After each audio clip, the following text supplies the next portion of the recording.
Ya, partamos. Ya, démosle. Bueno, primero que todo les queríamos dar las gracias por esta amplia convocatoria. De verdad para nosotros ha sido bien gratificante ver en el nivel de respuesta a esto. Ahora, bueno, me presento, mi nombre es Sebastián Pérez San Martín, yo soy el presidente de la Fundación SSL 500, me acompaña también Dafna Goldschmidt, que también es parte de nuestro equipo, pero sobre todo también ella participa a través de su cuenta de Arqueología Histórica Santiago, ¿ya? También me acompaña Santiago Soto, el arquitecto, y juntos montamos esta idea que va a decir harta relación con lo que vamos a hablar hoy día y lo que nos va a explicar Javiera. Bueno, y la principal expositora de esta tarde-noche es Javiera Letelier Conmeli. Ella, como bien se habrán dado cuenta, es arqueóloga, tiene un magíster en historia y actualmente se está doctorando en la Universidad de Buenos Aires y hace clase en la Universidad Austral, entiendo, Javiera. Y también entiendo que tienes amplios conocimientos y has participado en hartos equipos de investigación relativos a la presencia del Inca en el Valle Central y sobre todo en la zona en la zona del Valle del Mapocho. ¿Ya? Eh, Diciendo esto, sí, y volviendo a agradecerles nuevamente, sí quería justamente, a modo de introducción, contarles de que quizás nosotros, hace un par de años, casi 3, ya partimos con esta idea, con esta fundación, esto de SSL 500, pensando justamente en una gran pregunta que nos hicimos con Santiago alguna vez. Yo soy abogado por si acaso, no soy historiador, no tengo mayores conocimientos en la materia, pero sí nos preguntábamos varias veces que cómo era Santiago antes de ser Santiago de Chile. ¿Ya? Y quizá una pregunta así como bien de tertulia, como bien una pregunta de bar podría ser, nos llevó un poco a ir investigando sobre esto, ¿ya? Sobre justamente cómo es la presencia del Inca. Y de esa manera empezamos a hacer diversas charlas. En algunas también participó el connotado arqueólogo, al menos en los años 70, que hizo toda una serie de descubrimientos, don Rubén Esteber, que de hecho parece que estaba por ahí, al menos solicitó entrar. Y, y entre todos hemos ido conociendo a harta gente. Por eso les decía, por ejemplo, yo soy abogado, Santiago arquitecto, por lo general no tenemos mucho contacto con los arqueólogos, pero de alguna otra manera hemos llegado a, a conocernos más y a poder empezar a hacer estas charlas, ¿ya? Ahora, justamente lo que nos va a comentar Javiera va a decir relación justamente con cómo era este valle antes, porque por lo general, lamentablemente, en los colegios, al menos los tiempos que estudié yo, nunca se hablaba, siempre la historia parte desde Colón, desde Pedro Valdivia, Diego Almagro, ¿ya? Y nos lleva un poco a pensar de que quizás aquí no había nada, que era como un potrero, que no había gente, pero justamente una visión bastante europocentrista, por decirlo de alguna manera, ¿ya? Pero aquí falta la parte de la historia de nuestras madres, de justamente la historia que existía y que no está muy bien escrita, que hay pocos registros, ¿ya? Pero nada de eso nos va a llevar a pensar de que aquí justamente nada existía, sino que todo lo contrario, ¿ya? No estamos hablando de ciudad ni nada por el estilo, pero aquí había gente que hizo durante miles de años sus vidas, ¿ya? Yo con esto le quiero dar la palabra ahora a Santiago, no hablo más, espero, y que salga todo bien. Ya. Hola, ¿cómo están todos? Mi nombre es Santiago Soto, soy arquitecto. Como decía el Seba, nosotros somos de la Fundación SSL 500, junto con Dafna, que nos acompaña, y Javiera, que nos está también acompañando acá en esta nueva sesión del Santiago Inca. La primera vez que hacemos el Santiago Inca en este formato, estamos súper entusiasmados. Así que espero que lo disfruten. Yo voy a moderar como desde la ignorancia de la arqueología. Dafna va a moderar desde el conocimiento de la arqueología. Así que van a haber dos, digamos, visiones, una desde afuera, que en mi labor, o más que nada mi papel de arquitecto, puedo contribuir en algo. También se van a aceptar preguntas en el chat. La sesión va a tener un receso, por lo tanto ahí también se pueden aplicar con algunas preguntas, tanto a Dafna como a Javiera también, sobre todo a Javiera. Entonces, nada, pues, espero que lo disfruten, que lo pasemos bien juntos, estemos un rato juntos. Y un pequeño punto también es decir que, bueno, nosotros lo que estamos haciendo es la rememoranza final de antes de la llegada de los conquistadores españoles al valle. No solamente tiene que ver con la cultura inca, también se ha hablado en otras, haciendo un poquito de rememoranza. El 12 de febrero pasado estuvimos en la Casa Los 10, saludos, si es que están los chicos de la Casa Los 10 también ahí. Tuvimos un encuentro súper entretenido porque hicimos una revisión histórica y arqueológica también, donde vimos desde los primeros habitantes del valle, ¿ya? Posteriormente vimos la cultura inca que llegó hasta acá, hasta el valle, y posteriormente hicimos una pequeña revisión de, desde la perspectiva de la colonia en adelante, y finalmente remató la idea Eduardo Osterling, que es antropólogo, que nos habla un poco de los nuevos fenómenos migratorios acá en Santiago ya como ciudad. Entonces hicimos una revisión histórica, casi una línea de tiempo, en toda la época prácticamente, bien resumido, de lo que ha sido el Valle de Santiago, en este caso, porque bueno, SCL tiene la temática de hablar de el Valle de Santiago. En este caso es bastante transversal poder hablar hoy en día de el asentamiento o la influencia inca en el territorio, incluso fuera de Santiago, que es bastante importante también. Entonces, estamos abarcando mucho más territorio.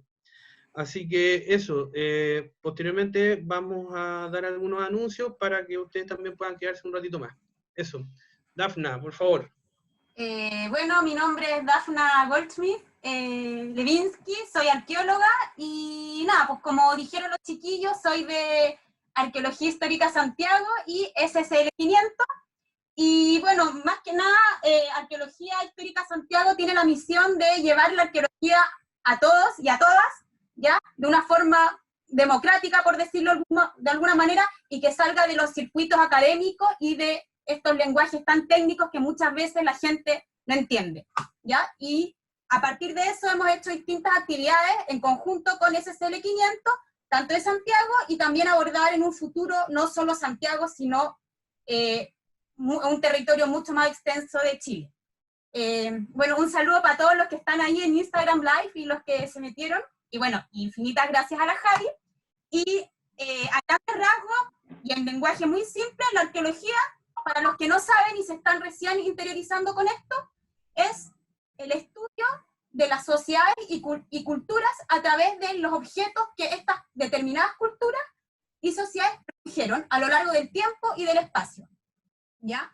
El estudio de los objetos nos permite ver abordar ciertos modos de vida, ¿ya? Y cómo fue la interacción de los distintos grupos culturales que vivieron con su medio ambiente y cómo fue evolucionando a lo largo del tiempo a través de nuevas influencias culturales o diversos cambios.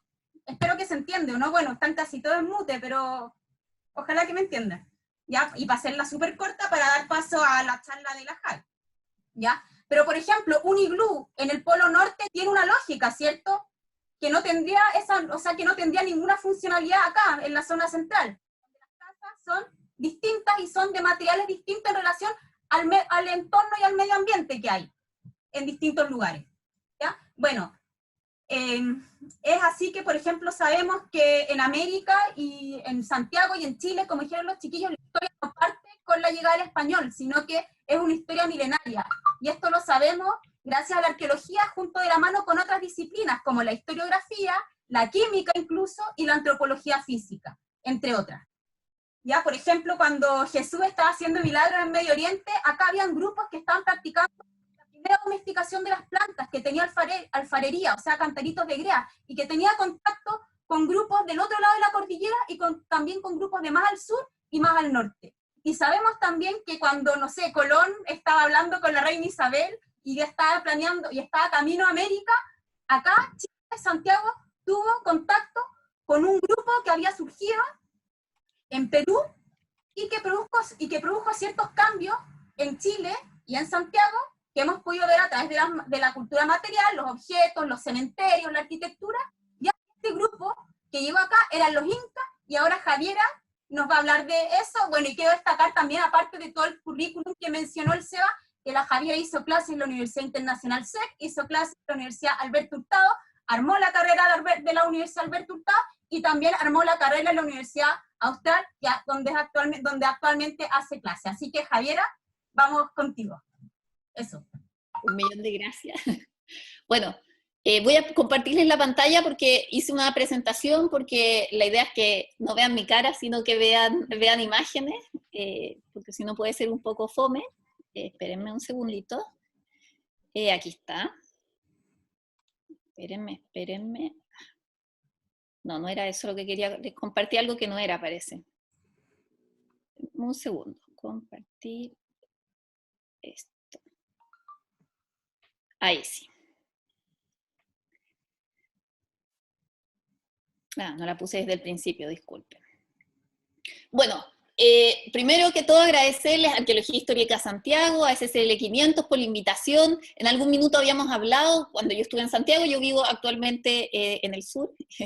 Ahí había harta gente del sur, así que qué bien.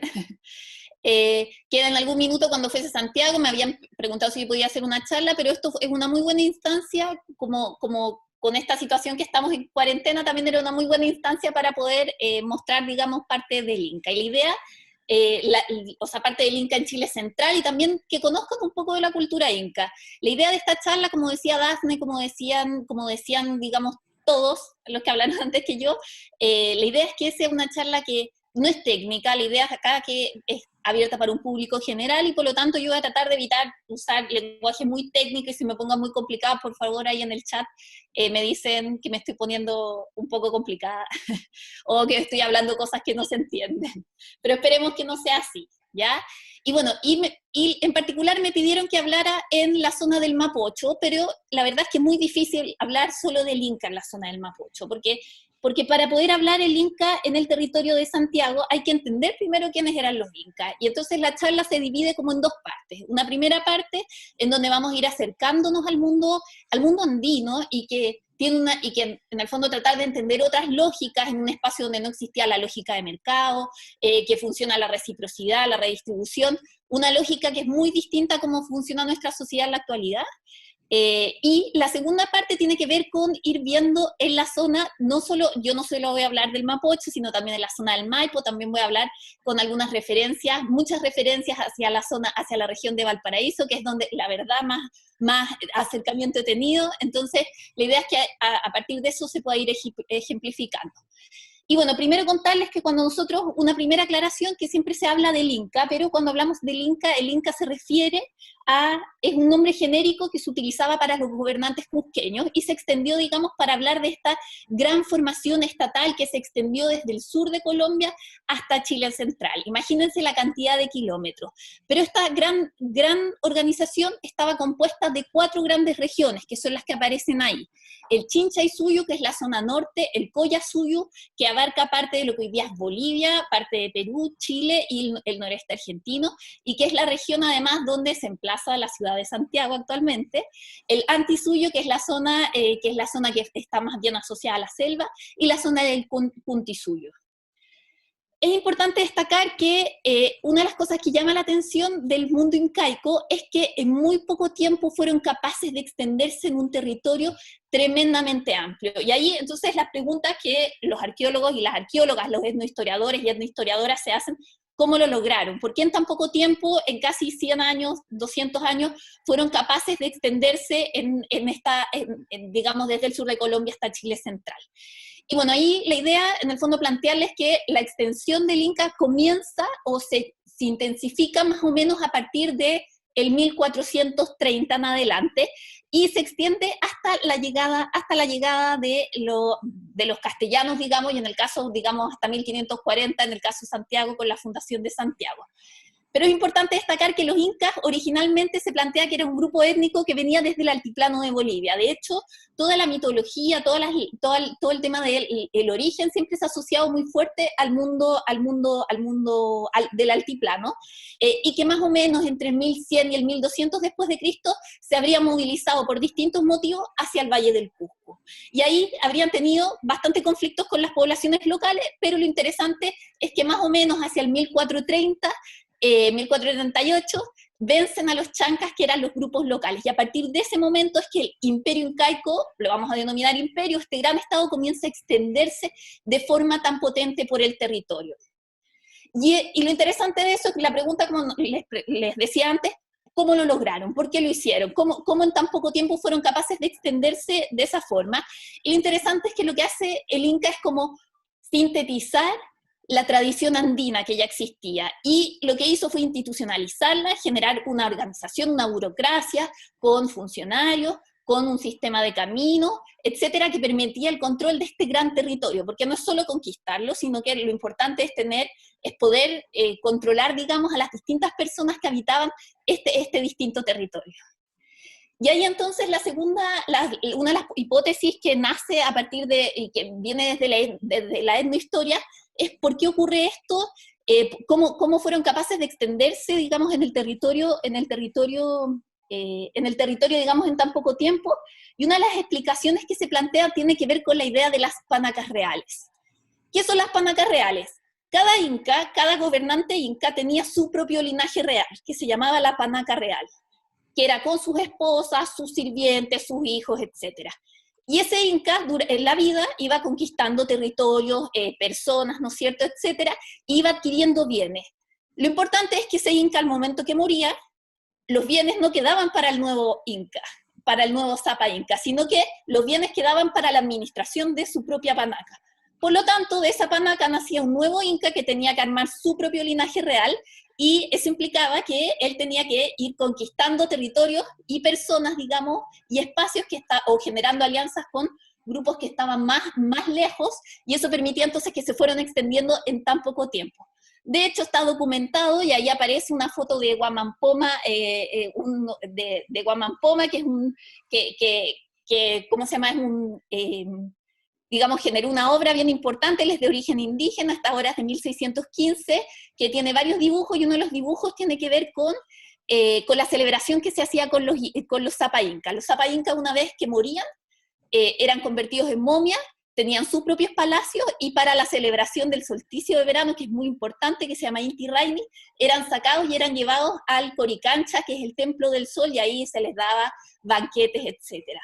Entonces, si se fijan, es un sistema tremendamente complejo.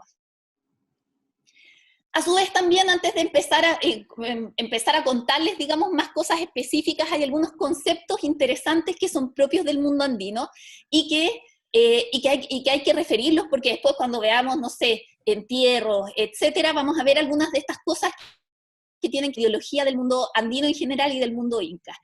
Primero, hay un concepto que es bien especial, que es el concepto de Pacha. Me imagino que han escuchado la Pachamama, ¿no es cierto?, la deidad de la tierra. Pacha, y esto es bien importante en el mundo andino, tiene que ver con que tiempo y espacio es una sola cosa. Nosotros en Occidente separamos tiempo y espacio, y eso en el mundo andino es algo que no existe. Entonces, una lógica en donde el calendario también se expresa en el territorio, ¿no es cierto? Los fenómenos astronómicos, que son los que establecen el calendario, también se pueden ver en el territorio. Además, vemos otras formas de bipartición, que son, o sea, de partición del territorio, que son sagradas, como es la idea del Hanan y el Urín, que es la idea de los opuestos complementarios. Por ejemplo, el Cusco estaba dividido en el Cusco Alto y en el Cusco Bajo. Tenemos la cuatripartición, que ya lo habíamos visto en estas 4 grandes regiones, ¿no es cierto?, Chincha, Anticoya y Contisuyo, y esta gran complejidad termina, digamos, en una subdivisión de 41 líneas. Imagínense lo complejo que es esto. El Cusco era un espacio central, y desde el Cusco salían 41 líneas, y cada una de estas líneas tenía su propio espacio sagrado, que se denomina Huaca, que podía ser desde una estructura arquitectónica, pero especialmente eran espacios de la geografía sagrada, cerros, caídas de agua, etc. Y durante el año, entonces, iban generando un calendario que iba pasando por este territorio, así como se va viendo, digamos, en el circulito. Por lo tanto, entonces vemos que el sistema de la expansión del desarrollo del mundo incaico era tremendamente complejo. Y lo interesante de eso es que generó un sistema de expansión que tenía estrategias que eran flexibles.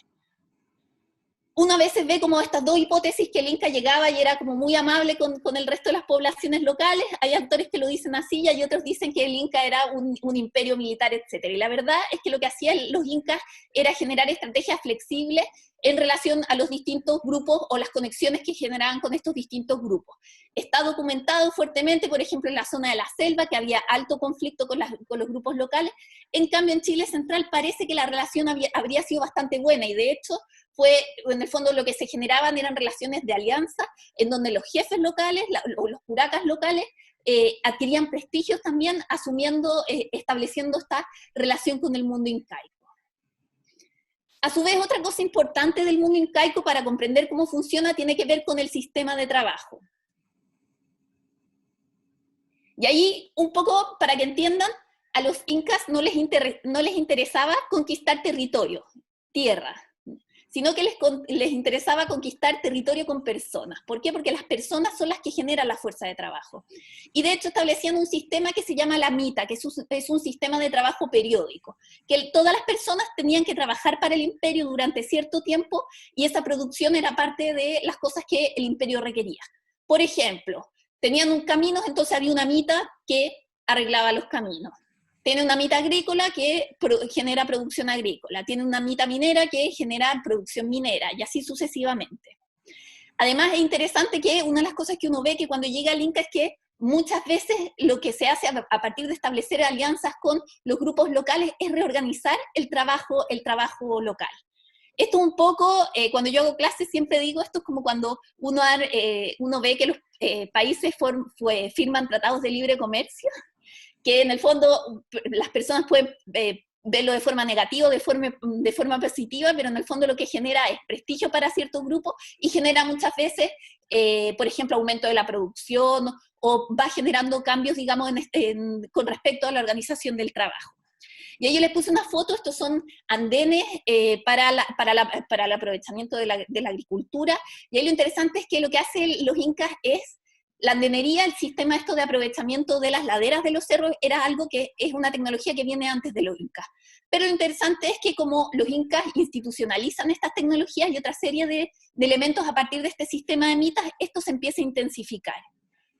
Pero lo más importante de todo esto es que, como yo les contaba antes, en el mundo andino el principio de mercado que nosotros conocemos no existía. Entonces la gente trabajaba, ¿y qué es lo que pasaba? ¿Qué es lo que recibía a cambio? Uno recibiría un sueldo, pero en el mundo andino eso no es así, no era así. Entonces, ¿cómo funcionaba? Funcionan a través de la lógica de la redistribución. ¿Qué significa eso? La redistribución significa que todos trabajan colectivamente y después se redistribuye parte del resultado de ese trabajo.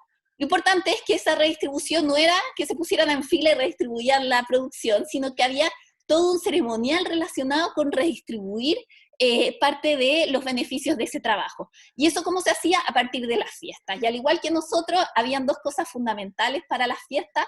Uno es la comida. No hay fiesta sin comida, ¿no es cierto? O es una mala fiesta, ¿no es cierto? Y lo otro es el alcohol. El alcohol en el mundo andino es muy, muy importante. Y acá vemos dos cosas que aparecen en el registro arqueológico en todos los lugares donde llega el Inca. Primero es esta vasija, que no sé si la ven, que tiene este como potito apuntado, que se llama laríbalo. Y esta vasija es un contenedor de chicha de maíz. Y lo interesante es que cuando llega y el Inca establece alianzas con los grupos locales, aparecen estas vasijas, empiezan a aparecer de forma más bien masiva. Y muchas veces lo que vemos es que incluso las poblaciones locales toman la forma de la vasija, pero por ejemplo la decoran con sus propios signos, ¿no es cierto? Y aparecen también los platos. ¿Y los platos para qué sirven? Para contener la comida. Entonces comienzan a aparecer este tipo de objetos que nos da cuenta entonces de que la llegada del Inca implica también estas prácticas de redistribución. Otro aspecto interesante, antes de acercarnos siquiera a hablar del mundo, de lo que ocurre en Chile Central, tiene que ver con con el tema de los conceptos más bien sagrados del mundo incaico. Y una de las cosas que, como veíamos antes, ¿se acuerdan cuando les comenté esta cosa de los seques, que cada una de estas líneas, ¿no es cierto?, terminaba generalmente en un cerro o algún elemento que los incas sacralizaban? Uno de los elementos que más llama la atención son las montañas, y las montañas fueron espacios, digamos, altamente sacralizados por el mundo andino, o sea, por el mundo andino en general y por los incas en específico. ¿Y por qué? Porque las montañas tienen que ver con el mundo de arriba, tienen que ver con la fertilidad, con el agua, etcétera, tienen que ver con los antepasados.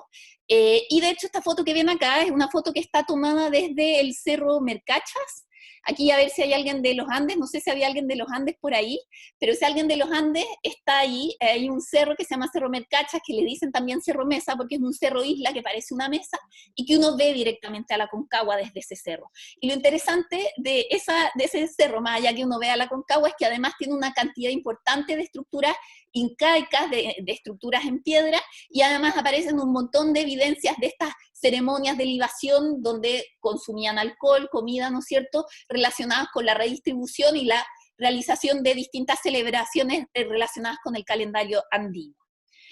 Y cuando hablamos de la sacralización de las montañas, de hecho era tan relevante que los incas generaron lo que se denominan las capacochas o las capacuchas, que es lo que aparece acá. No sé, yo me imagino que deben conocer el niño del Cerro del Plomo, que es bien conocido, ¿no es cierto?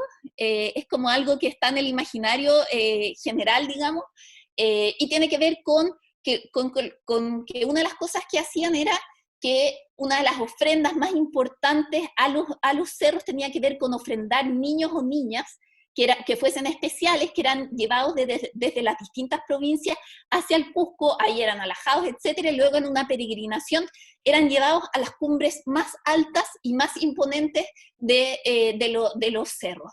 Y de hecho es bien interesante porque uno ve que hay capacochas en distintos espacios de las distintas regiones, pero se concentran especialmente en la región del Collazul. Y de hecho, hay una capacocha de un niño en el Aconcagua, hay una en el Cerro El Plomo, que tiene directa relación con la zona del Maipo Mapocho, hay más al norte en Argentina, en Yuyayaco, etc. O sea, hay varios ejemplos. Y lo interesante de estos niños es que algunos tienen algunas diferencias con respecto a las ofrendas que aparecen asociadas, pero más o menos tienen todo el mismo tipo de elementos asociados, y son elementos que son absolutamente de prestigio. De hecho, no sé si ven ahí, eso está un poquito borrosa la foto, pero eso ahí es una concha. Eso se llama muyu o spondylus. El muyu solo se obtiene desde la costa de Ecuador. Y todas las capacochas tienen muyu. ¿Por qué? Porque era más sagrado que el oro, digamos, era un objeto realmente de un valor simbólico para el mundo incaico tremendamente importante. Aparecen también figurillas, acá vemos, esta es una figurilla del niño del Cerro del Plomo, que aparece asociado a varias de estas figurillas que tienen ciertos tejidos especiales, tienen estos tocados en pluma, aparecen representaciones que se llaman nillas, que son representaciones de camélidos, que también son sagradas, y bueno, y estos niños eran llevados en peregrinación y eran dejados, generalmente se les daba alcohol, se quedaban dormidos, se dejaban en una fosa en el cerro y eran dejados ahí. Como sacrificio, ¿no es cierto? O no sé si sacrificio es la palabra, sino más bien como una ofrenda. De hecho, probablemente debe haber sido un gran elemento de prestigio que a un hijo de uno lo llevaran y lo dejaran ahí como una ofrenda. Otro de los elementos importantes del mundo incaico, y acá quizás es uno de los elementos que yo más acercamiento tengo, porque es lo que yo me he dedicado cuando he realizado investigación con respecto al mundo incaico, es en la arquitectura. Una de las cosas que llama la atención, como yo les comentaba, es que los incas lo que hacen es sintetizar una tradición andina y establecen este sistema, este estado que va a ser altamente complejo, y además generan una arquitectura de tipo pública. Cuando yo digo que es una arquitectura pública, no es una arquitectura que todo el mundo puede usar, sino tiene que ver con que es una arquitectura que representa al Estado. Entonces establecen patrones arquitectónicos que se repiten en todo el mundo incaico, desde el sur de Colombia hasta Chile central. Hay elementos de la arquitectura que van a ser propios de los lugares centrales, y ahí se los voy a mostrar en específico en fotos, pero hay cosas que vamos a ver acá en Chile central y que llama la atención entonces cómo fueron capaces de aplicar estas tecnologías a distancias tan extensas.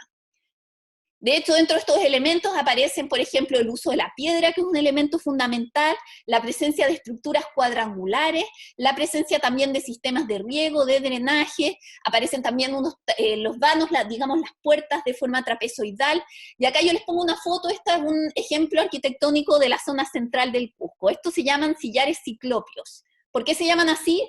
Bueno, esto es un sistema que no solo del Inca, aparece en otras partes, pero tiene que ver con que trabajan la piedra de una forma tan bien hecha, digamos, que no necesitan el uso de argamasa.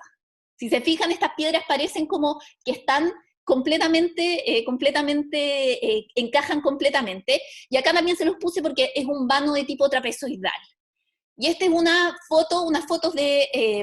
es una foto de la zona central del Cusco, de Sacsayhuamán, ¿no es cierto? Y se las puse porque es un ejemplo bastante clásico de arquitectura incaica, y acá les puse otros ejemplos de uso de la arquitectura relacionada con el aprovechamiento de las laderas de los cerros.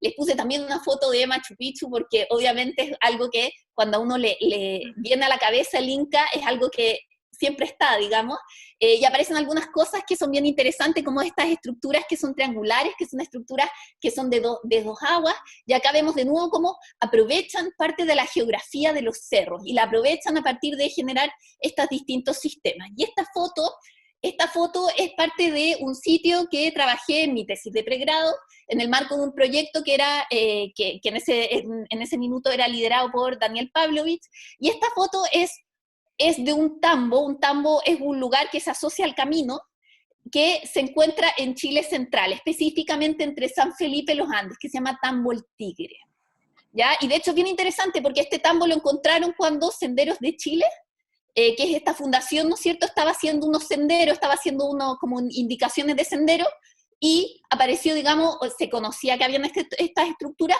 pero en el marco de eso, en el fondo, como que se le empezó a dar más renombre a este tambo. ¿Y qué es lo interesante de eso? Vemos que en el fondo los senderos son senderos que hasta el día de hoy muchas veces se utilizan, y lo segundo es que vemos esta estructura que es de tipo cuadrangular, que se ve clarita la punta, no sé si se fijan, que se ve muy muy clarita la punta, entonces no vemos estos sillares perfectos, pero sí el uso de la piedra, sí las estructuras cuadrangulares, etc.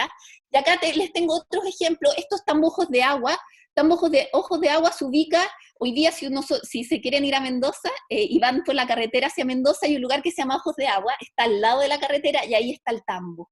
O sea, el mismo camino que hoy día va hacia Mendoza, cuando uno pasa por Portillo, si alguien ha ido a Portillo, que está la laguna del Inca, ¿no es cierto? Porque hace referencia a un espacio que era conocido para el mundo incaico, y el nombre rememora esa memoria, ese espacio, digamos, esa historia, y aparecen estas estructuras cuadrangulares, que esta es la estructura sin excavar, la de abajo, y esta es la estructura con excavar, para que vean. Y otra cosa interesante del mundo incaico, que en esta institucionalización que se ve a través de la arquitectura, otra forma de institucionalizar este espacio de control son los caminos. De hecho, una de las formas de controlar a las personas es controlar el movimiento, saber cómo nos movemos. Entonces, para poder controlar el espacio, lo que hicieron fue establecer un sistema de caminos. Para que entiendan, se plantea que la cantidad de kilómetros de camino del Inca son entre 20.000 a 25.000 kilómetros, tremendamente extenso. Y solo la zona del Collasuyo abarca más de 6.000 kilómetros de camino. ¿Y por qué? Porque habían caminos centrales, ¿no es cierto? Y habían ramales. Lo interesante de esto es que no es que los incas hayan inventado los caminos muchas veces ya existían. Y lo que hacían era reaprovechar los caminos, pero los institucionalizaban a partir de poner estas estructuras, estos tambos, que permitían en el descanso cada ciertos kilómetros. Y de hecho los caminos tienen tipologías distintas. Hay caminos como el que aparece ahí, que tienen estos empedrados, que son tremendamente complejos, y hay otros caminos que son simplemente huellas. Y además de los caminos estaban los chasquis, que eso yo me acuerdo, yo en el colegio siempre me quedó pegada a la idea de los chasquis, porque lo encontraba muy, muy interesante, que existieran estos mensajeros que iban por el camino, y de hecho está documentado, y ahí puse una cita de Juan de Betanzo, que fue un cronista que estuvo con Pizarro, y que él documenta, que digamos, de la escuchó, que información, por ejemplo, que la información desde Quito al Cusco se sabía en 8 días. en 8 días de mensajeros que iban por el camino y llegaban al Cusco, y que el Zapa Inca recibía pescado fresco desde la costa hasta el Cusco en 3 días. Imagínense corriendo no solo la extensión de la cantidad de kilómetros, sino estar desde los ceros, desde el nivel del mar, hasta los 3.800 metros sobre el nivel del mar, que es el Cusco. Es bien, bien impresionante. Y acá les puse también esta foto es de la zona de la Aconcagua, que como yo les comentaba es la que más conozco yo. ¿Y por qué se las puse? Porque una de las cosas que está documentado es que los sitios relacionados o vinculados con los caminos tenían más o menos distancias, siempre las mismas distancias, entre 15 a 25 kilómetros. ¿Y por qué esa distancia? Porque es la distancia que puede recorrer una recua, que es un conjunto de llamas, en un día.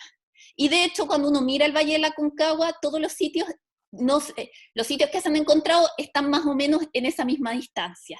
Y eso se repite desde Chile central, digamos, a toda la extensión del mundo donde estuvo la influencia incaica. Y acá les puse además una fotito. Esta foto es de una publicación de Rubén Stever y de Sotomayor del 2012, que es bien interesante, y que da cuenta del camino del Inca en la zona de la Chimba. Ustedes me imagino que conocen la Chimba, o los que no son de Santiago, no saben lo que es la Chimba, que es la zona norte de Santiago, que hoy día serían las comunas de Independencia y de Recoleta. Y acá este es un registro bien temprano de lo que sería el camino del Inca. Y acá vemos, ¿no es cierto?, estos caminos que están, lo que está en amarillo, digamos, se ve el camino, y acá abajo está el río Mapocho. Y entonces, para que sepan, cuando estén caminando ahí en Independencia, sepan que, de hecho, parte de Independencia era el camino del Inca. En el fondo siempre estamos reutilizando los mismos espacios. Y otra cosa importante es que además, para poder controlar eso, no solo tenían los caminos, sino que el sistema incaico tenía un sistema de registro tremendamente complejo. Siempre se habla que la escritura para las culturas es tremendamente importante, pero acá una de las cosas que llama la atención es que los incas nunca tuvieron escritura tal cual como nosotros la conocemos, pero sí tenían un sistema muy complejo para generar registro, y esos son los quipus, que es lo que aparece ahí. Estos quipus es una cuerda que se le cuelgan otras cuerdas, y cada una de estas cuerdas, además, cada una tiene características distintas. Por ejemplo, tenían colores distintas, tenían torsiones distintas de los hilos distintos, y además cada una de estas cuerdas se anudaba, y eso daba información. Entonces, el especialista del quipú iba por toda la extensión del territorio, contando la producción de las distintas provincias. Y habían grandes quipús, incluso hay quipús pequeñitos que se plantean que eran como resúmenes de estos grandes quipús. Y aparece ahí, también les puse una foto de nuevo de Huamampoma, que es como un registro bien interesante sobre la presencia de los quipus. Y otro aspecto importante son los textiles, y en el mundo andino la textilería es fundamental. De hecho, que el Zapa Inca o que el Inca te regalara un textil era más relevante que quizás otro tipo de manifestaciones metálicas, como podría ser importante para el mundo occidental. Y acá les puse un uncu. Esto de acá que aparece ahí es un uncu. Un uncu es una camisa, ¿ya? Y esta es la camisa militar. Y esta camisa militar, imagínense lo impresionante de que llegue un ejército con todos vestidos iguales con esta camisa. O sea, yo me pongo en el lugar, debe ser tremendamente impresionante. Y este tipo de manifestaciones aparece también en la cerámica, etc. Y estos cuadraditos, ¿no es cierto?, que se llaman tocapus, son cuadraditos que podían ser solo de un solo color o podían tener distintos elementos. Y acá de nuevo les puse una foto de Huamampoma, en donde aparece la Viracocha Inca, que era un Zapa Inca de algún momento, digamos, y que tiene esta camisa, ¿no es cierto?, con estos tocapus, y cada uno tiene dibujos que están representando cosas relacionadas con la dualidad, la cuatripartición, todos estos conceptos que habíamos visto antes. Y finalmente, y antes de parar, porque después me pidieron que hiciera como un stop, y después yo voy a hablar más bien de la zona de Santiago, otro elemento importante para el mundo incaico tiene que ver con la alfarería. Y de hecho, vamos a ver Chile Central, y Chile Central, una de las evidencias más, digamos que las dos evidencias más importantes para saber sobre la llegada del Inca es la alfarería y la arquitectura. Quizás son los dos elementos más centrales. Y de hecho la alfarería aparece más, y por lo tanto sobre lo que más se ha estudiado para comprender la llegada del mundo incaico en esta zona. Y hay alfarería que es inca local, o sea, que es inca que se realizó en la zona del Cusco, etcétera, pero además, como les comentaba, hay alfarería que cada localidad fue haciendo su propia alfarería, pero que fue siguiendo muchas veces patrones del mundo incaico, ¿no es cierto? Esto tiene que ver como seguir modas, no sé cómo explicarlo, ¿no es cierto? En el fondo, llegaba el Inca, establecían ciertos patrones, y lo que hacen es generar un cerámica que mezcla estos distintos elementos. Y lo interesante, y de hecho es bien esta idea de la simbiosis o esta idea de la mezcla, es algo bien interesante porque el Inca, por ejemplo, está documentado que cuando llegaba a una provincia, tomaba la deidad de la provincia y esa deidad era llevada al Templo del Sol, y en el Templo del Sol la dejaban bajo la tutela de la deidad del Inca. Entonces, si vemos una forma de integración, pero también es una forma de subyugación, que es bien interesante. Y ahí me dijeron que parara, ¿no es cierto?, para que, si hay alguna pregunta general, para después hablar sobre temas de... Sí, mira... No sé si... No he visto ni una pregunta porque estoy con la pantalla completa. Yo tengo una pregunta. Aquí un amigo, Mauricio Cáceres, dice... perdón, espera, me equivoqué. ¿Dejamos de compartir mientras o no la pantalla? Ya, no, Fabián Vázquez, Javiera dice, ¿de qué forma tallaban las rocas para la construcción? Si tienes antecedentes de eso. Sí. ¿De qué forma? Bueno, yo no tengo tanta claridad técnica con respecto a cómo se hacía en el Cusco, pero para eso, en el fondo, sobre todo para el tema del pulido de la roca, y lo que se utiliza, ¿cómo se llama?, es agua y otro tipo de rocas que permitía, a partir como de la fricción general, esta cosa que habíamos visto tan como redondita. Pero el tratamiento de la roca es bien diverso, ¿no es cierto? Y se utilizaba, de hecho, el mundo incaico tenía el uso del metal, entonces se utilizaba el metal para trabajar, para cantear la roca y para movilizarla, y luego se movilizaba. Pero lo interesante de eso es que en el fondo, en el fondo cada espacio tenía, o sea, las técnicas pueden ser un poco diversas, y muchas veces dependían de los distintos lugares, pero lo interesante, digamos, tiene que ver con este uso de la roca, que la gran mayoría no son, y es bien importante, la gran mayoría de la arquitectura incaica no tiene estos sillares tan perfectos, sino que eso está más bien relacionado con estos espacios más sagrados, y la gran mayoría de las estructuras más bien funcionales lo que utilizaban era simplemente cantear la piedra y utilizarla. Ya. Mira, no sé si tú puedes ver el chat del que está al costado también. Ah, espérame, déjame, que creo que tengo que dejar de compartir la pantalla, porque si no, no me aparece. Ya. A ver, chatear. Ah, aquí está el chat. David Pereira. Aquí las veo, acá veo varias. Sí. Dice, una pregunta, la relevancia de Catarpe para la provincia sur del imperio, ¿puedes decir algo al respecto? ¿Si sabes de algo? No, si no me manejo tan bien como para darles información tan específica sobre la zona de cada región. Creo que me manejo mejor en Chile Central. De acuerdo. Después dice, ¿qué tipo, Catalina Aranda dice, ¿qué tipo de deidades tenían los incas? Tenían diversas deidades, y ahí, bueno, está la deidad solar, está la deidad de la tierra, etcétera. O sea, en el fondo es como un sistema como politeísta, y de hecho los mismos gobernantes eran considerados deidades. Entonces tienen un sistema bien complejo de deidades, incluso el mismo Muyu era considerado una deidad. Entonces hay varias deidades dentro del mundo incaico. Y de hecho, y es bien interesante, es que el mundo incaico también toma deidades que vienen desde otras zonas. Por ejemplo, toma muchas deidades, la deidad Con, que se asocia bien fuerte a la costa norte peruana, y por ejemplo, si nosotros vamos a la costa chilena, está Concón, que es donde Concón, si lo conocen, digamos, está asociado donde hay un cerro, que es el Cerro Mauco, y que se cree que ha estado asociado, digamos, a esta deidad costera, pero que es traída desde el Inca, y eso que no es una deidad propiamente incaica. De acuerdo. Mira, dice Pau Álvarez, dice, ¿qué tipo de textil específico de los incas? ¿Hay alguna indumentaria inca específica o particular?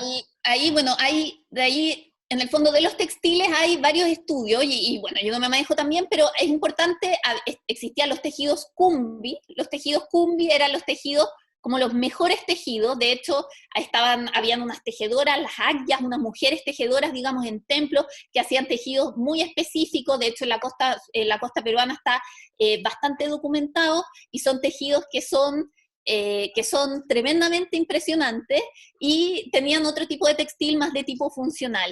Lo interesante de eso es que para el mundo andino, y esto no tiene que ver solamente para el Inca, el textil es una de las cosas más relevantes. De hecho, se ha planteado que incluso las decoraciones en general que uno mira, tiene que ver mucho cuando se ve esto, los tocapos, todo esto cuadrangular, tiene que ver mucho con la idea del tejer. Y está documentado el uso del telar de cintura en el mundo andino de hace, o sea, tiene miles de años, digamos. Entonces, técnicas que son tremendamente complejas.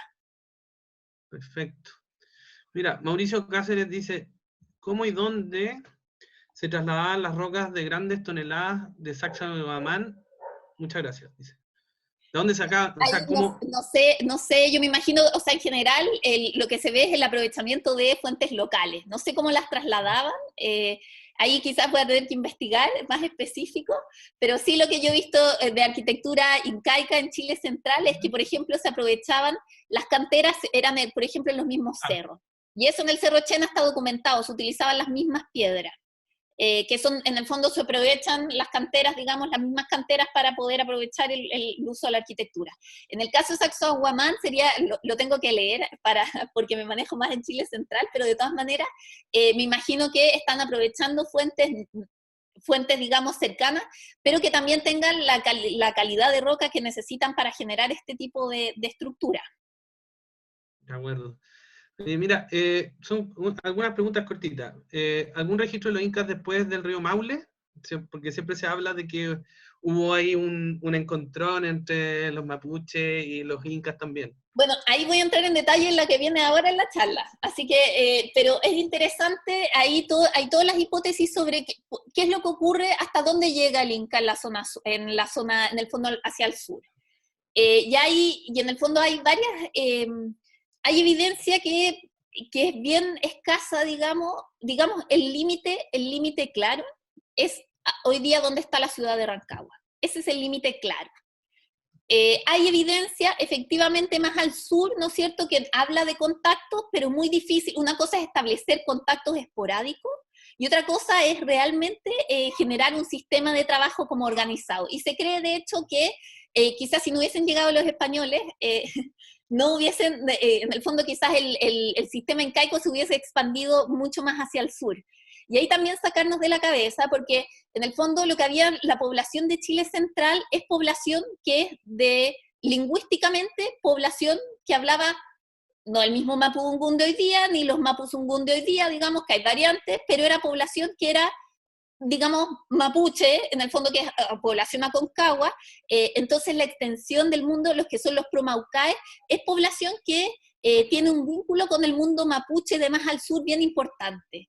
De hecho, siempre hablan de Michi Malonco, que es el que quemó Santiago, y Michi Malonco era de la zona de los Andes. Bueno. Entonces, en el fondo es población que, entonces, esta división muchas veces que se plantea en la zona de la Araucanía es importante, ¿no es cierto?, porque es una división, en el fondo está entre el Itata y el Tolten, esta subdivisión que es del periodo colonial, pero que no necesariamente es la misma subdivisión que existía previa a la llegada del Inca. Perfecto. Espérate, que estoy leyendo algunas más. ¿Y tú, Javi, las puedes leer también o no? Sí, las tengo acá. Sí, que la Javi ahí también vea. Sí, acá las tengo. Y acá dice una pregunta, ¿cómo era la relación que existía entre los pueblos que fueron dominados por el Tahuantinsuyo? Por ejemplo, en el Chile central. Ahí lo que les comentaba es que establecían relaciones diversas. Y ahí vamos a ver, por ejemplo, que con los diaguitas que estaban en la zona del norte chico, que hoy día, no sé, es La Serena, Coquimbo, incluso un poco más al sur, ¿no es cierto? La población, por ejemplo, diaguita, tuvo una muy buena relación con el Inca. Muy, muy buena relación, y ahí lo vamos a ver de forma muy potente cuando veamos lo de Chile central. Hay otras poblaciones en la zona de Copiapó que está documentada que no se llevaban bien, que fuera una relación más bien conflictiva. Entonces, como les comentaba, la forma que permitió que esto se extendiera por tantos territorios es esta flexibilidad. Y en el fondo lo que se establecen son alianzas, y esas alianzas tienen que ver con temas políticos, religiosos, económicos, etc. Y en Chile central siempre primero se planteó porque las crónicas siempre hablan muy desde lo militar, pero en general las crónicas estaban escritas por castellanos, y los castellanos tenían en su cabeza una idea de cómo funcionaba el mundo un poco distinta a cómo funcionaba el mundo andino. Entonces hoy día está un poco discutida porque la evidencia arqueológica, por ejemplo en Chile central es difícil, no hay evidencia tan clara de guerra, por ejemplo, no hay evidencia. Y por lo tanto entonces es difícil plantear que haya habido una guerra con los incas. Quizás sí conflictos, ¿no es cierto? Pero no una guerra propiamente tal. De acuerdo. ¿Alguna otra? ¿Les parece que dejamos la última pregunta y después ya vamos con la otra parte? Ya acá la zona central y Santiago. Javi, elige la pregunta que quieras que aparezca ahí. Hay una de la cosmovisión andina, y es que es un poco amplio hablar de la cosmovisión andina, pero es un poco lo que les explicaba al principio. Ya esta idea de la Pacha, del tiempo y el espacio, el tema de estas distintas deidades, de la sacralidad, de la sacralización de la geografía, y también de la importancia de la astronomía, porque a partir de la astronomía uno maneja información relevante que tiene que ver con el calendario, y el calendario se asocia al tema religioso, etcétera, la idea de la dualidad, de lo femenino, de lo masculino, de arriba y de abajo, y de hecho en esta idea de lo de arriba y de abajo está documentado y se plantea que incluso en el Cusco, en la zona central, había un Inca principal y había un segundo Inca, habían dos Incas. No hay tanta claridad sobre si es que efectivamente esto fue así, pero en algunas crónicas aparece detallada esta idea de la dualidad. Y también, por ejemplo, en la zona del Valle de la Concagua se plantea que estaba esta dualidad, por ejemplo, entre las tierras de Michimalonco y de Tanjalonco, y ahí está esta dualidad entre distintos espacios. Ahora les parece que, Javi, no sé si quieres tomar agüita o algo, un break, o quedamos ahora con la, ¿cómo se llama? Con la parte ya de Santiago y el Valle del Mapocho. No, sigamos, porque si no, para no alargar tanto. Me parece, expláyate. Sí, súper bien.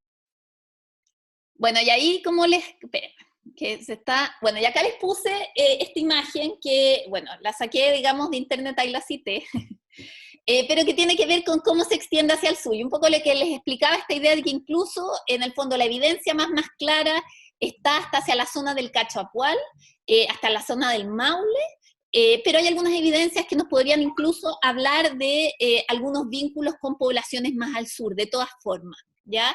Pero lo bien claro es que habrían llegado más o menos hacia hoy día, donde está más o menos Rancagua. Y acá les puse esta fotito, que no sé si la ven, que estas son las cuencas, digamos, del río Maipo y del río Mapocho, que todas desembocan en el río Maipo. ¿Por qué me interesa que tengan esta imagen de los ríos? Porque yo voy a hablar del Maipo y del Mapocho, y cuando me refiero a la zona del Maipo y del Mapocho, el Mapocho me voy a referir a esta zona de acá, que está hacia el norte, y de la zona del Maipo me voy a referir a esta zona que está hacia el sur, ¿ya? Y Santiago, ¿dónde está? En la zona del Mapocho, porque estamos al lado del río Mapocho, y de hecho está alimentado el río Mapocho por el estero Colina, por Lampa, etcétera, y que son lugares que aparece evidencia incaica, y donde está documentada que venía también parte este camino del Inca desde el norte. Y voy a partir desde el norte hacia el sur para ir siguiendo un orden, ¿no es cierto? Y acá, lo que aparece acá es lo que, esto en el fondo, hay que, como les comentaba, desde en todo el valle, digamos, del Maipo Mapocho hay gran cantidad de evidencia de la presencia incaica y de la relación con las poblaciones locales. De hecho, hay evidencia en Colina, Huechuraba, Quilicura, Independencia y Recoleta, que tiene que ver además, como les comentaba, por donde venía el camino del Inca. Y hay varios sitios, la mayoría de los sitios se han encontrado en contextos no intencionales, sobre todo porque la ciudad es un lugar que se va transformando constantemente, entonces realizan edificios, casas, etcétera, entonces eso genera que se encuentren muchos sitios muchas veces. Y acá les puse algunos ejemplos. Este es un aríbalo que se recuperó en la zona de Quilicura, ¿no es cierto? Les comentaba este aríbalo, que es esta vasija apuntada para el consumo de la chicha, que es un indicador del vínculo con el mundo incaico.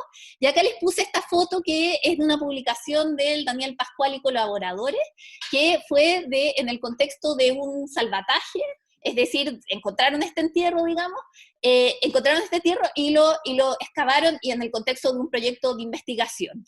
¿Y por qué les puse este entierro? Porque a mí me encanta particularmente. Primero porque es una mujer, y en general en el mundo la arqueología siempre, como en general en todo lo que ocurre, digamos, en todos los ámbitos, las mujeres son generalmente más bien invisibilizadas, y la presencia de una mujer enterrada con esta cantidad de ofrendas llama la atención y nos da cuenta que por lo menos una mujer que tenía bastante prestigio.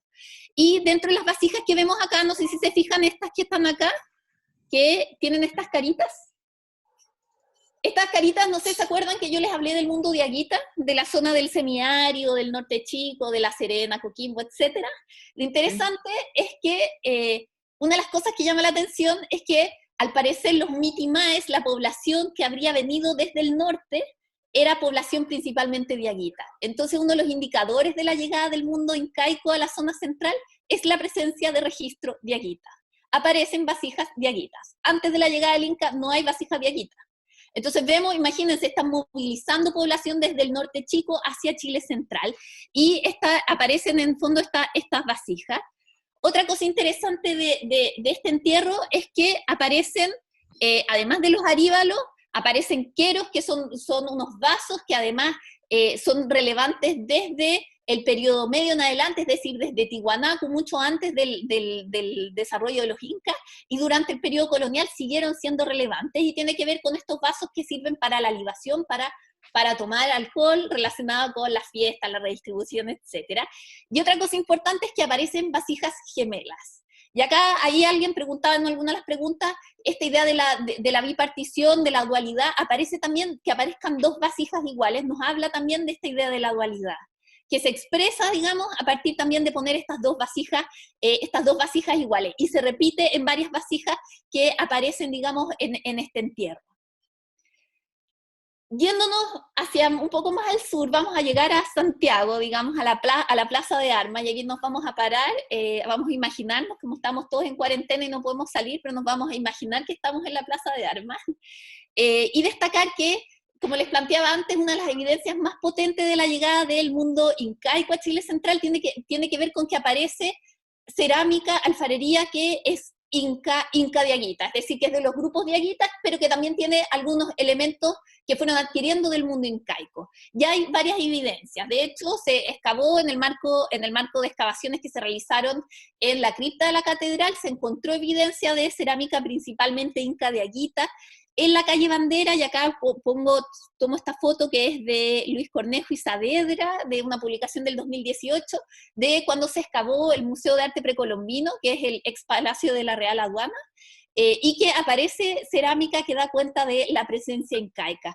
También está el ex Hotel City, y acá una cita bien relevante que dice que, con respecto al Cabildo de Santiago, sobre dónde se funda Santiago, y dice que se funda sobre un tambo grande. Y acá quizás es difícil plantear que haya habido un gran centro administrativo, porque la evidencia no nos dice eso, pero sí al menos al parecer habría existido una estructura que habría conectado, que podría haber sido una especie de, o sea, un tambo, un lugar asociado al camino, que habría estado en la zona de Santiago, y que obviamente hoy día la evidencia con toda la transformación de Santiago es imposible que hoy día aparezca, ¿no es cierto? Pero quizás ahí en los arqueólogos y las arqueólogas tenemos una deuda bien grande con la historia y con la lectura de documentación, que nos puede ayudar a complementar todo este trabajo. Y acá también les puse un cementerio en Quinta Normal, que no voy a explayarme mucho más, pero que también nos habla del centro de Santiago. Este cementerio se emplaza hoy día, o sea, se emplazaba en donde hoy día está el Museo de la Memoria y los Derechos Humanos, que es un museo muy importante, ¿no es cierto? Y que es importante que lo vayan a ver, no ahora que estamos en cuarentena, pero sí, sí en general, antes y después de la cuarentena. Y el 2001 se excavó, y luego se hizo una segunda campaña, y en una primera campaña se recogieron, o sea, se excavaron 5 cuerpos, y luego creo que 3 entierros más. Y dentro de las cosas que llama la atención es que aparecen varios entierros con ofrendas, y algunos de los entierros tienen ofrendas que tienen vasijas que son inca de Aguita. Y acá vemos el ejemplo de esta vasija que ven acá, ¿no es cierto? Este jarro con estos ojos así, estos ojos como locos que aparecen, que es una vasija como de Aguita, pero no todos tienen vasijas de Aguita. De hecho, muchos tienen solo vasijas locales. Entonces, este tipo de cosas los arqueólogos nos da información para poder ver estatus y diferencia social dentro de estos entierros, ¿ya? Y en la segunda campaña, por ejemplo, aparecen asociados también entierros de niños. Otra cosa relevante de la zona central tiene que ver con la presencia de los cerros. ¿Se acuerdan que yo les había comentado que la sacralización de la geografía y un espacio que fue bastante importante y que está documentado, digamos, desde las crónicas, tiene que ver con el Cerro Santa Lucía, o más bien llamado el Cerro Huelén, que, como aparece en esa fotito de acá abajo, era hasta que se realizó la celebración del centenario y se generó todas las estructuras que hoy día conocemos, hace 100 años atrás, un poco más, ¿no es cierto? Era un promontorio rocoso. Y este espacio se plantea que, y acá aparecía, sobre este espacio había esta especie de, como vemos ahí, esta escultura de piedra pulida, que se plantea que podría haber sido como una especie de maqueta, y que podría haber sido algo que estuviese marcando este espacio como huaca, como lugar sagrado.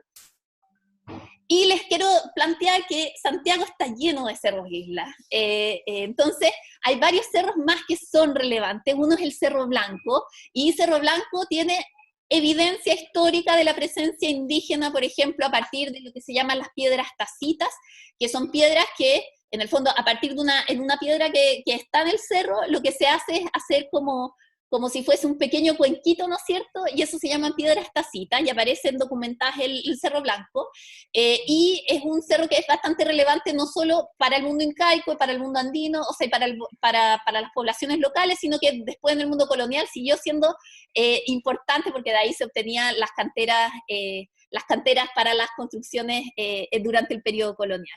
Luego está el Cerro Renca, que también está documentada la presencia de estructuras, la presencia de cerámica, que da cuenta de la llegada del Inca, y ahí llama la atención en general que qué es lo que ha pasado, como en el fondo son espacios que la gente va constantemente, en el fondo son espacios que muchas veces no se han hecho estudios tan exhaustivos, o que se ha ido perdiendo la evidencia porque la ciudad obviamente se va transformando. Y acá les puse el Cerro San Cristóbal, y se los puse porque en el Cerro San Cristóbal no hay documentada evidencia propiamente tal, pero es interesante en el fondo a futuro ir explorando, digamos, otros espacios que podrían ser relevantes y que son marcadores espaciales, ¿ya? Son marcadores visuales, claramente en el espacio. Y acá además me voy a ir corriendo hacia la zona oriente, hacia la zona del Piedemonte, bueno, y decirles también de otros cerros relevantes. Está documentado en el Cerro San Luis, hoy día en la zona de Vitacura, que en los 70 aparecían evidencias de tipo incaica. Está documentado también en Cerro Navia, que también aparece evidencia incaica. O sea, si se fijan, hay mucha evidencia de cosas a veces un poco antiguas, ¿no es cierto?, que no hay registro hoy día, pero que se sabe que fueron apareciendo. Y ahora me voy un poco hacia la zona, me voy pegando hacia la cordillera, y les puse esta foto de nuevo de esta publicación de Rubén y de Sotomayor. Les puse esta foto porque es muy, muy interesante. No sé si ven acá varios nombres: Vitacura, Poquindo, Tabancura, no aparece acá, pero Macul, son nombres de distintos caciques, curacas, digamos, de estos espacios. Y esta es la distribución de los terrenos de los caciques hacia 1540, es decir, hacia el momento que se funda Santiago. Entonces, para que entiendan la dinámica de las poblaciones que vivían en este espacio, y que cuando vayan y se tomen la micro y que diga Poquindo, sepan por qué se llama Poquindo, por qué se llama Vitacura, etcétera, ¿ya? Lo interesante de este espacio de la zona oriente es que hay mucha evidencia, hay evidencia en Ñuñoa, en Macul, generalmente no son grandes sitios arqueológicos, nuevamente, como les comentaba, mucha de la evidencia se ha recolectado a partir de entierros. ¿Y por qué ocurre esto? Porque los entierros son más visibles. Si uno destruye un sitio que en el fondo es un lugar donde la gente botaba basura, que podría ser en ese minuto habría sido, no sé, vasijas rotas, no se ve. Entonces muchos de esos sitios se pierden. En cambio, un entierro se ve porque generalmente entierra a sus seres cercanos con ciertas cosas especiales, con vasijas, con cierta ropa, etc. Y les voy a nombrar solamente el cementerio La Reina, que es un espacio que es tremendamente importante. Este fue excavado en la década del 40 por Grete Mosny. Grete Mosny es una gran arqueóloga que fue directora del Museo de Historia Natural por muchos años, y ella excavó este cementerio que son cinco o seis tumbas, porque creo que son 5 tumbas en total. Y lo que llama la atención es que, si se fijan acá, no es que se haya cavado una fosa y hayan enterrado a la gente. Acá lo que se hizo fue generar fosas con cámaras en donde al interior se ponían estas personas. Y acá sí hay evidencia de cosas que vienen del Cusco. Entonces, claramente a la gente que están enterrando acá era gente de prestigio, de alto prestigio en la zona. Y este cementerio está hoy día en la zona de La Reina, más o menos cercano por donde está el Parque Mahuida, y hay otras evidencias también interesantes hacia hoy día donde está ¿cómo se llama? El Parque Aguas de Ramón, por ahí también hay evidencia incaica. Toda esa zona es bien, bien relevante, y dentro de los entierros que aparecen, destaca la presencia de entierros con textiles, con cerámica de esta Inca de Aguita, con elementos que podrían venir directamente desde el Cusco. Aparece también elementos metálicos, aparecen manoplas de cobre, y una de las cosas que llama la atención es que aparecen 2 entierros, pero que no tienen entierro, o sea, que no tienen individuo. Entonces habla también de un ceremonial relacionado que es bien particular, digamos, con enterrar, digamos, sin la presencia del cuerpo. Y acá vemos algunas de las evidencias. Esta foto es en blanco y negro de la publicación. Esta publicación es del 47, pero si se fijan aparecen estos aríbalos, aparece esta vasija que es una vasija de pedestal, que es bien clásica también de la llegada de Inca, y aparecen estos platos que se llaman platos playos, y que generalmente tienen cabeza de patitos, son ornitomorfos, y que están asociados, digamos, a los banquetes, etcétera, ¿ya? Y si vamos más hacia el sur, ¿no es cierto?, nos vamos moviendo hacia la zona, ahora ya no estamos en la zona del Mapocho, estamos más bien viéndonos hacia el sur, hacia la zona del Maipo. Hoy día, donde está el límite entre la comuna de San Bernardo y el límite de la comuna de Calera de Tango, está el Cerro Chena. Y Cerro Chena es una estribación larga, y el Cerro Chena es el más pequeñito, es el final de estos cerros, y ahí se evidencia la presencia de un espacio con arquitectura incaica. Y esto se encontró a partir de que abajo del Cerro Chena, en 1925, se excavó un cementerio que se llama el cementerio San Agustín de Tango, y ahí se encontró mucha evidencia de esta presencia incaica, y se fue en el fondo prospectando, y además hay evidencia también en las crónicas sobre de este cerro, y este cerro fue trabajado muchos años por Rubén Estever en los 70, y fue un museo de sitio, algo bastante pionero en Chile, y que hoy día, creo que hoy día está cerrado, que es algo bastante malo, pienso yo, pero que es interesante. O sea, la idea es que ojalá a futuro se abriera, pero en las mejores condiciones también, para que uno no se destruya la evidencia. Y esta es una foto, digamos, de un levantamiento topográfico del sitio, y acá vemos estas estructuras que se repiten, estos muros perimetrales. Aparece una gran estructura central de piedra y unas habitaciones, y asociadas a esas habitaciones, de hecho, se plantea que había un ushnu. ¿Qué es un ushnu? Un ushnu es una plataforma ceremonial, donde, por ejemplo, se paraba el gobernante, realizaba las ceremonias, etcétera, ¿ya? Y en ese sentido, el tipo de evidencia que aparece acá habla más bien de estas ceremonias de libación, etcétera, ¿no es cierto? Entonces no habla tanto de este conflicto militar, pero sí es interesante, si volvemos a la foto de atrás, es que igual si uno está sobre un cerro, uno genera un control sobre el espacio de la gente que está abajo. Entonces es bien interesante eso, y además tiene visibilidad hacia los cerros del frente, hacia la cordillera, que tiene que ver con toda esta idea de las capacochas, ¿no es cierto?, y esta sacralización de la geografía. Y acá vamos hacia más al sur, Este es Chada. Chada está hoy día donde está Angostura, esto es a 50 kilómetros de Santiago, donde hoy día está el Casino Monticello, para los que para los que están en Chile, para los que no están en Chile, bueno, hay un casino ahí, por ahí cerquita.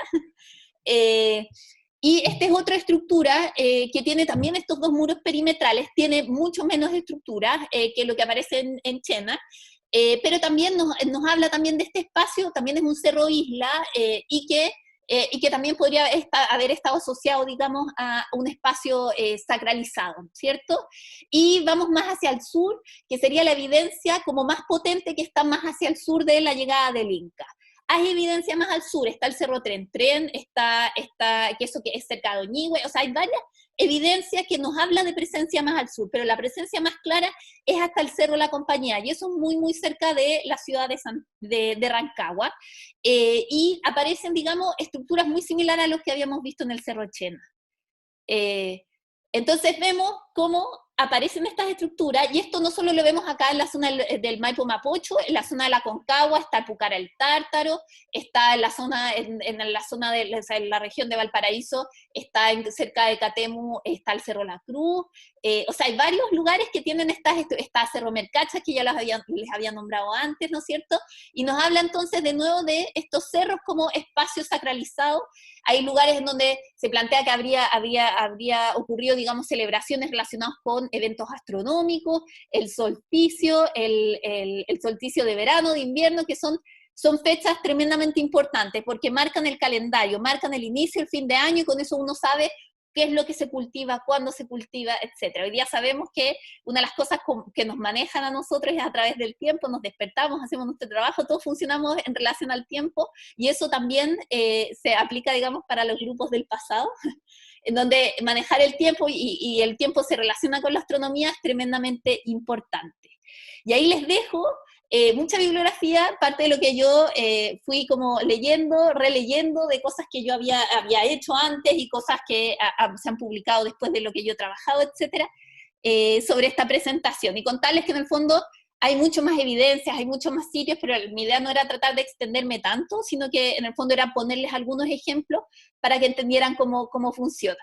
Y finalmente, para lo último, es que entiendan que la llegada del Inca no es que llegue y las poblaciones locales no tengan ni un rol, sino que acá se genera una simbiosis, se genera una relación, ¿no es cierto? Y esa relación toma elementos simbólicos del mundo incaico y los resignifica también dentro de su propia localidad. Eso. Bien, Dafna. Bueno, Javiera. Bueno, ahora les parece si nos vamos con las preguntas, Javi, no sé si estás viendo ahí en el chat. Ahí, bueno, me preguntan por la muralla también es evidencia, no lo puse porque dentro está la muralla Cuyipeumo, que también tiene evidencia de la presencia.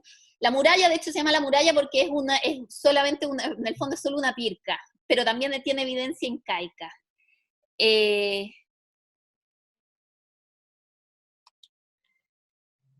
En la zona de Lampa también hay evidencia. En el fondo, en el fondo como que les podría nombrar algunos sitios, pero en la zona de Lampa también hay harta evidencia.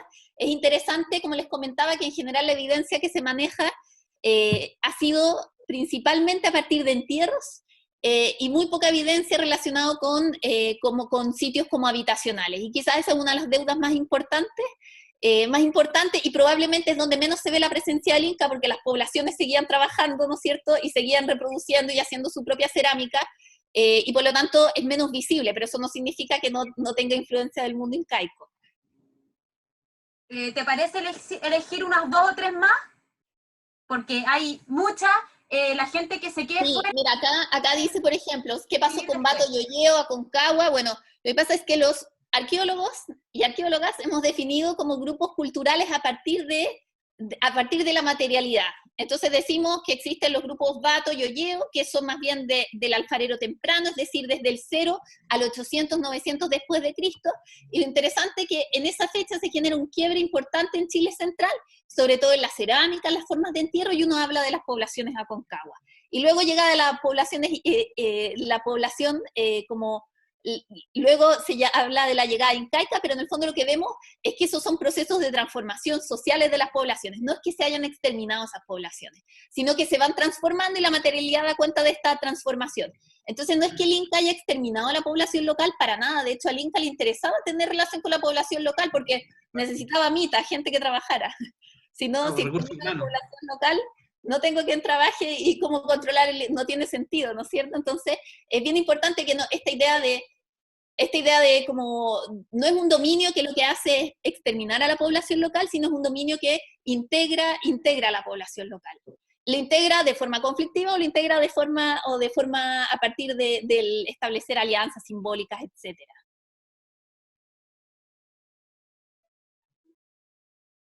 Eso, acá, a ver, ¿alguna otra?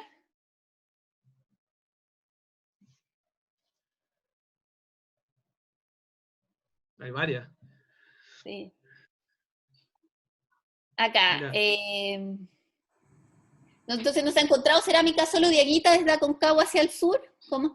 O sea, es que lo que en el fondo, lo que sí se presenta, en el fondo el tipo de cerámica, acá se encuentra cerámica que es Aconcagua, con formas de vasijas de Aguitas, por ejemplo, aríbalos que tienen forma, que tienen decoración Aconcagua, que tienen decoraciones locales, aparecen también con decoraciones de Aguitas, ¿no es cierto?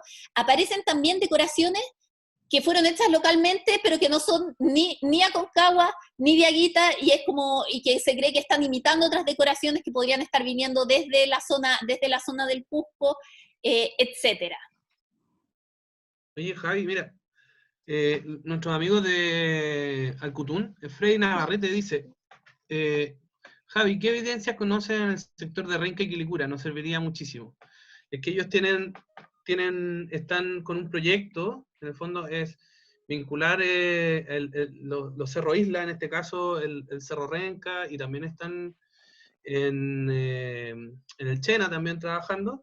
Entonces les serviría harto a ver si tú le puedes dar algunos lineamientos, alguna información base. O sea, ya está, hay varias cosas que si uno, ¿qué es lo que tienen que mirar? Ya hay una publicación del Rubén que es súper interesante, que es de los 70. ¿Y por qué es interesante esta publicación? Porque recoge sitios muy, muy antiguos. De hecho, por ejemplo, Marcoleta, hoy día donde está la Católica, había un cementerio con restos incaicos, y de hecho se plantea que habían cámaras un poco similar a lo que se veía en el cementerio La Reina. Y este tiene un montón de cosas, por ejemplo, que aparecieron en Quilicura, en la Renca. Luego hay que mirar cosas, digamos, de lo que hoy día ocurre en el contexto del impacto ambiental. Hoy día lo que más se excava en arqueología tiene que ver no con investigación, sino con impacto ambiental. Entonces hay mucha evidencia con respecto a los informes de impacto ambiental, pero sí, o sea, si de repente si me pasan su mail, digamos, yo les puedo mandar, para no latear al resto, digamos, un montón de bibliografía y un montón de referencias de sitios que hay sobre la zona, digamos. Javi, ¿te parece las últimas dos preguntas? Y después las preguntas que queden pendientes, por último, las respondemos vía chat a través de Javiera, si es que no le molesta, o escriban al Instagram de Arqueología Histórica Santiago o de SSL500 para hacer las preguntas, ¿ya? Sí, por acá, el origen genético del Inca, bueno, no, eso no se los puedo responder, no lo sé. No lo sé, se han hecho hartos estudios genéticos en varias poblaciones, por ejemplo, yo sé que en Argentina han hecho, en el caso para el niño de la Aconcagua, o sea, hay varios como estudios genéticos, pero así, ¿cuál es el origen? No lo tengo claro y no se lo puedo decir. Por acá, en la zona de Lonquén, así en específico, así que me acuerde, no sé si es que en la zona de Lonquén hay evidencia, así específico no, pero yo creo que de todas maneras, porque eso es cercana a las áreas, digamos, que yo les estaba nombrando, eso diríamos más al sur de Angostura, pero yo creo que de todas maneras hay evidencia. ¿Qué opino de la investigación de Armando?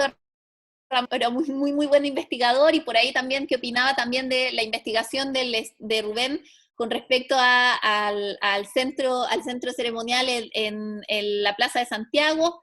Bueno, creo que en el fondo todavía queda mucho por investigar. Hoy día la evidencia como es un lugar que ha sido muy antropizado, la verdad es que como ha sido muy transformado, es muy difícil hoy día, por lo menos desde la evidencia arqueológica, plantearlo, pero quizás hay que mirar, como les planteaba antes, más la evidencia documental que nos permita ver otras cosas. Lo que sí se sabe es que claramente la Plaza de Santiago estaba asociada a la red de caminos, ¿no es cierto? Y igual destacar que en el fondo toda esta zona no tenía nunca grandes centros, la población en general estaba dispersa. Como que tenemos que quitarnos esta idea de la ocupación a partir de ciudades, que eso es muy... no es la lógica que operaban las poblaciones indígenas. Porque en el fondo lo que se hace, por ejemplo, es la agricultura, y para eso uno necesita extenderse en el territorio. Entonces, hoy día, más que hablar quizás de un centro ceremonial así como tan importante, o sea, sí era muy, muy importante, y por algo fundan Santiago en este espacio, y de hecho está... no sé, en el Coricancha pusieron digamos, una iglesia, o sea, eso se hace, pero hoy día hay que ir como quizás mirando algunas evidencias más. Hoy día sabemos que por lo menos, y eso es bien importante, está asociado a los caminos, no hay entierro, pero sí hay evidencia por lo menos de la presencia de estos mitimaes, inca diaguitas y de población local que tuvo contacto con el mundo inca.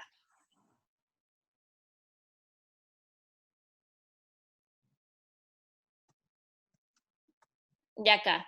Bueno, y acá dicen, bueno, de varias evidencias, la zona de Cerros Carbón y Manquehue, muro tipo Pirca.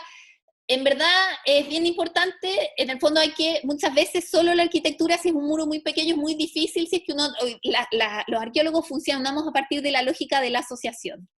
Entonces, en el fondo la arquitectura nos da una información, pero si además a eso asociado hacemos una investigación, encontramos cerámica o encontramos, no sé, restos, por ejemplo, microfósiles de la presencia de maíz, etcétera, entonces a nosotros nos va eso ayudando para ir generando esta interpretación. Entonces, de hecho puede que haya mucha evidencia y que nosotros los arqueólogos y las arqueólogas todavía no la conozcamos, y por eso es interesante también hacer estas instancias, porque así uno va conociendo nuevos espacios, lugares gente que ha vivido en espacios toda su vida y que le tiene cariño y ya ha hecho el trabajo de prospectar sus propios territorios, y que conoce más información que lo que conocemos los mismos arqueólogos. Pero ahí, acolgándome un poco en lo que dijiste, Javi, ¿me escucháis? Sí.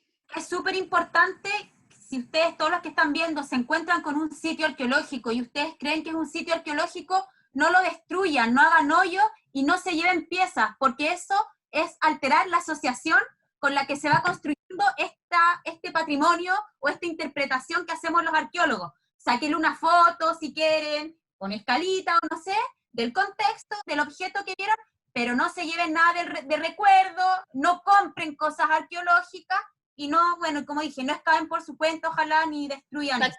Exactamente.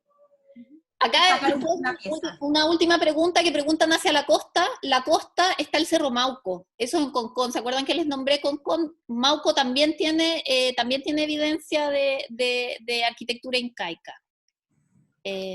Eso, y la zona de Concón, lo que hoy día es Viña, es muy importante porque ahí estaban los lavaderos de Marga Marga, que los españoles explotaron, pero que se explotaba previamente.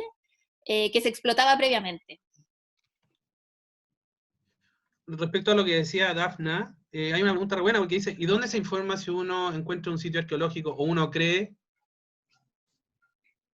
que es un sitio arqueológico? Ahí, bueno, lo importante es, hoy día lo importante es avisar al Consejo de Monumentos Nacionales. Ese es el organismo que a nosotros, los arqueólogos y arqueólogas, nos rige. Nosotros no podemos llegar y excavar, no podemos llegar y hacer hoyos libremente por la vida, sino que tenemos que pedir permiso. Y entonces cuando uno ve afección de sitios arqueológicos, si uno ve que alguien está destruyendo un sitio, se hace la denuncia a partir del Consejo de Monumentos Nacionales, y ahí uno se puede meter en internet. Ahí yo les puedo pasar el dato, pero en la página del Colegio de Arqueólogos, bueno, yo soy parte del directorio del colegio, ahí también está documentado donde uno puede hacer estas denuncias cuando aparecen estos sitios. Lo importante a veces es que muchas veces, y esto yo siempre que hago clases lo digo, la arqueología es una disciplina destructiva. Porque nosotros para poder conocer necesitamos excavar los sitios. Y como excavamos, esto es como leer un cuento y ir sacándole las páginas, ¿no es cierto? Porque nunca más, aunque volvamos a tapar el sitio, va a volver a tener el mismo contexto, las mismas asociaciones. Entonces, muchas veces, más vale no excavar sitios. Yo soy una arqueóloga, me encanta excavar, pero a veces, muchas veces, si el sitio no está afectado, bueno, es bueno saber dónde está, para en el fondo tener ojo que no se vaya a afectar, pero muchas veces más vale, si no tenemos las condiciones, dónde guardar las cosas, si es que no se va a investigar, mejor, va a estar mejor preservado como sitio arqueológico, enterrado, y que a medio excavar con las cosas así en mal estado. Entonces, a veces, de hecho, hoy día muchas veces lo que hacemos los arqueólogos y las arqueólogas es arqueología de depósitos. Hay depósitos de cosas de hace 1000 años que se excavaron y que nunca nadie estudió, entonces quizás hoy día tenemos también esta deuda pendiente de poder estudiar cosas que se han excavado hace muchos, muchos años y que están ahí guardadas y que en el fondo hay que rescavarlas en estos depósitos de los museos.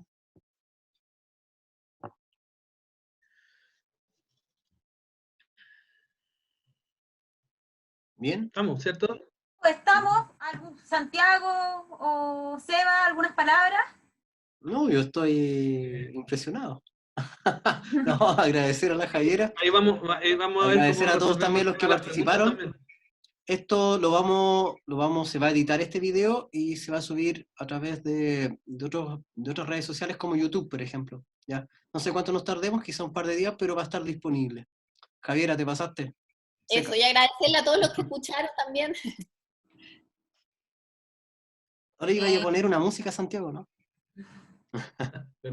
Bueno, y Javi, muchas gracias por esto, te pasaste, en verdad, hubo mucho público, muchos que se quedaron afuera, que bueno, van a acceder vía YouTube, y esta es una instancia de muchas más que nosotros ya empezamos a hacer en febrero, pero dada la contingencia ahora las vamos a estar haciendo digitales, ya estamos preparando otra, que se viene pronto, con otra colega, y nada, pues y se vienen muchas más, que vamos a tratar temas de Santiago, y de Chile en general, y esperamos, Javi, que en un futuro también nos colabores con tus otras temáticas de estudio, que a mí me consta que son súper interesantes y son un aporte tremendo. Así que eso. Un aplauso para Javi. Súper bien, y además, mira, esto duró 1 hora y media, y muchos, casi todos en realidad, se mantuvieron conectados, así que bien, súper bueno el tema. Muchas gracias, chiquillos, a todos.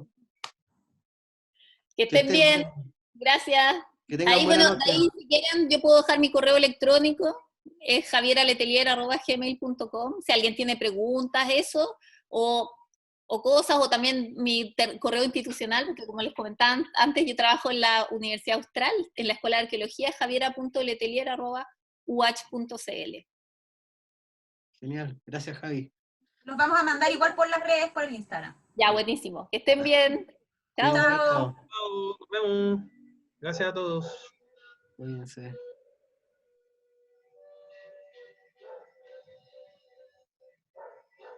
Ahora podríamos sacar la cerveza, algo, ¿no? No. No. Cuídense, que estén bien. Otras cosas. Ah, ya estamos en eso. Algo más incaico. Algo más incaico. Ahí. Eso, buena Marcelo. Buena Nilsson.